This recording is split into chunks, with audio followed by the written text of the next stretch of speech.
Hello दोस्तों, स्वागत है आपका आपके अपने चैनल सोच पर प्रहार में। मैं हूं सनी शर्मा और डेली की तरह आज हम बात करेंगे एक लीगल टॉपिक पर। आज का टॉपिक बहुत इंपॉर्टेंट होने वाला है दोस्तों, क्योंकि आज के टॉपिक में हम ये बात करने वाले हैं कि यदि वाइफ तलाक देने से मना कर दे तो ऐसे केस में आप तलाक कैसे लेंगे। ये पूरी इन्फॉर्मेशन उन सब लोगों के लिए बहुत इंपॉर्टेंट है जो कि समस्या से जूझ रहे हैं और उन्होंने सेक्शन 9 का मुकदमा डाला हुआ है या नहीं डाला हुआ है।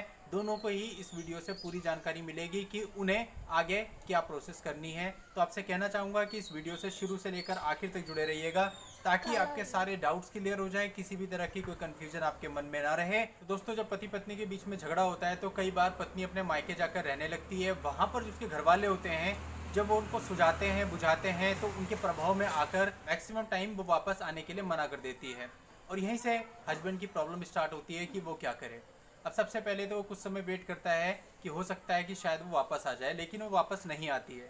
तो यदि आपके साथ भी ऐसा हो रहा है और इस बात को 2 साल बीत चुके हैं तो आप सेक्शन 9 का मुकदमा फाइल करिए और उसमें लिखिए कि मेरी पत्नी बिना किसी कारण के 2 साल से मुझे छोड़कर अपने मायके रह रही है और मैंने उसे लाने की भरपूर कोशिश करी, लेकिन उसके बावजूद भी वो वापस नहीं आ रही है।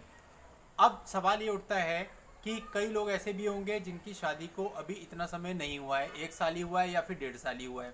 तो वो लोग सेक्शन 9 को फाइल करेंगे, लेकिन उसमें ये लाइन नहीं लिखेंगे बल्कि वो एक्चुअल ड्यूरेशन लिखेंगे जितना वक्त आपकी वाइफ को आपके यहाँ से जाकर मायके में रहते हुए हो गया है। इसके अलावा सेक्शन 9 में ये बात जरूर लिखेंगे कि मेरी वाइफ बिना किसी युक्त कारण के अपने मायके जाकर रहने लगी है और वहाँ से वापस नहीं आ रही है।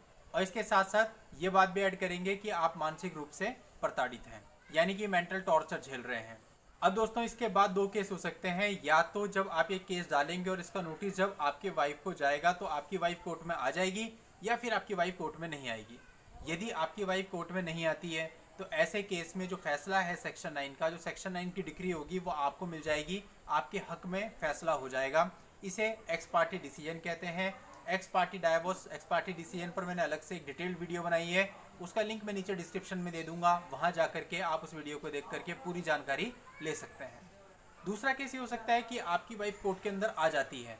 तो जब आपकी वाइफ कोर्ट के अंदर आ जाएगी तो उसका सबसे पहला काम होता है कि वो अपना एडवोकेट हायर करके जो पिटीशन, जो केस आपने फाइल किया है उसका जवाब देगी। और ये जवाब बहुत इंपॉर्टेंट होता है क्योंकि ये जवाब, जाहिर सी बात है, कोई वकील बनाएगा और जवाब डिटेल में देना पड़ेगा, उसे कारण बताना पड़ेगा कि क्यों वो आपको छोड़कर चली गई थी। तो ऐसा करने में आप सबसे पहले उसके जवाब को बहुत ध्यान से पढ़िए, अपने वकील को दिखाइए, आपके वकील उसे एनालाइज करेंगे, अच्छे तरीके से पढ़ेंगे और हो सकता है उस जवाब में कोई ना कोई चीज़ ऐसी मिल जाए जो कि आपके फेवर की हो। ऐसा अधिकतर समय में हो जाता है और अगर ऐसा हो गया है तो फिर इसके बाद क्या मेथड है, आपको सेक्शन 9 को नोट प्रेस कर देना है, यानी वो केस खत्म कर देना है, विड्रॉ कर लेना है और जो बात आपके फेवर की आई थी उसकी एक सर्टिफाइड कॉपी कोर्ट से निकाल लेनी है और इसके बाद तलाक के लिए एक आवेदन करना है सेक्शन 13 में और उसमें ग्राउंड ये लिखना है कि 2 साल से आपकी वाइफ आपसे अलग रह रही है। और अगर किसी के 2 साल तब तक नहीं हुए हों जब वो सेक्शन 9 फाइल कर रहा था तो सेक्शन 9 के मुकदमे को चलने में टाइम भी लगता है। दूसरा केस ये हो सकता है कि जो उसने जवाब दिया है उसमें आपके फेवर की कोई बात नहीं आई है। यदि ऐसा होता है तो आप सेक्शन 9 के मुकदमे को पूरा चलने दीजिए जब तक कि इसका फैसला नहीं आ जाता, और जब इसका फैसला आ जाए तब उसके बाद सेक्शन 13 में डाइवोर्स के लिए, यानी कंटेस्टेड डाइवोर्स के लिए आप अप्लाई कर दीजिए। दोस्तों, आगे बढ़ने से पहले आपसे कहना चाहूँगा, यदि आप हमारे चैनल पर नए हैं और आपने अभी तक हमारे चैनल को सब्सक्राइब नहीं किया है तो सब्सक्राइब जरूर कर लें और नोटिफिकेशन आइकन पर जरूर क्लिक कर लें ताकि जब भी मैं ऐसी कोई लीगल पोस्ट लेके आऊँ उसकी जानकारी आपको सबसे पहले मिले। अब इस कंटेस्टेड डाइवोर्स की पिटीशन में भी आप ये लिखेंगे कि आपकी वाइफ 2 साल से ज़्यादा समय से आपसे अलग रह रही है और आप मानसिक रूप से प्रताड़ित हैं और वो आपके परिवार वालों को परेशान करती थी। अब कई सारे लोग ऐसे होंगे जिनका ये ड्यूरेशन 2 साल से कम होगी जब वो सेक्शन 9 फाइल कर रहे थे, तो भी कोई दिक्कत की बात नहीं है, आप लोग भी सेक्शन 13 फाइल करेंगे क्योंकि जब तक सेक्शन 9 का मुकदमा चलेगा तब तक आपके 2 साल पूरे हो गए होंगे। क्योंकि मान लेते हैं अगर किसी की वाइफ को गए हुए 1 साल ही हुआ तो 1 साल सेक्शन 9 के मुकदमे में भी निकल जाता है, तो यानी तब भी आपके 2 साल काउंट हो जाएंगे। अब यह सेक्शन 13 का मुकदमा कोर्ट में चलेगा और मेरिट पर डिसाइड होगा।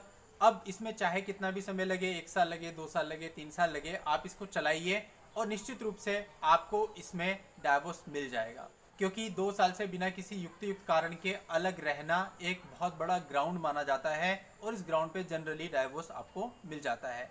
और इसके साथ साथ यदि सेक्शन 9 की डिग्री भी आपके फेवर में आई है तो फिर सोने पर सुहागा हो जाएगा, और आपको जल्द से जल्द डाइवोर्स मिल जाएगा। दोस्तों यही तरीका है, जब आपकी पत्नी आपको डाइवोर्स ना देना चाहे और आप लेना चाहें तो इस मेथड से, इस प्रोसीजर को फॉलो करके आप डाइवोर्स ले सकते हैं। तो दोस्तों ये थी आज की इन्फॉर्मेशन। अगर आपको इन्फॉर्मेशन अच्छी लगी हो तो वीडियो को लाइक कर दीजिए और आगे शेयर कर दीजिए। Thank you for watching.